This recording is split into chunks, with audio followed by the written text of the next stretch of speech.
মুক্তিযুদ্ধের সময় তার সাথে যোগাযোগটা হয়, তার ছোট ভাই আমার আন্ডারে এই ঢাকা অপারেশনে জড়িত ছিল। মুজিবুর রহমান দিলু সেও কিন্তু একজন মুক্তিযোদ্ধা।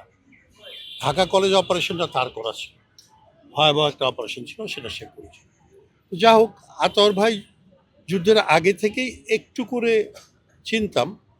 সেটা হচ্ছে টেলিভিশন, ব্ল্যাক অ্যান্ড হোয়াইট টেলিভিশনে তখন ও ইডিপাস নাটকটা, ইডিপাস ক্যারেক্টারটা করেছে। তখন শুনলাম যে এর নাম হচ্ছে আতাউর রহমান।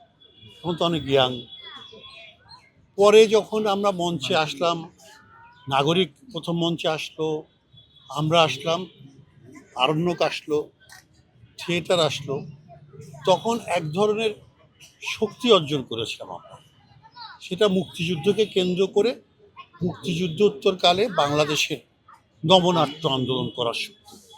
এই নাটকের মধ্যেই আমাদের মুক্তিযুদ্ধের কথাগুলি, মানুষের অভাব অনটন, মানুষের ভালোবাসা, ক্রোধ, এগুলো সমন্বিত করে একটা ঐক্য গড়ে উঠেছিল আমাদের মধ্যে। আতাউরের নাটকগুলি কিন্তু খুবই গোছানো এবং ভালো কাজ সে করেছে। সেই কাজগুলো আমাদের কাছে পাথেয় হয়ে থাকবে আগামী দিনগুলোতে।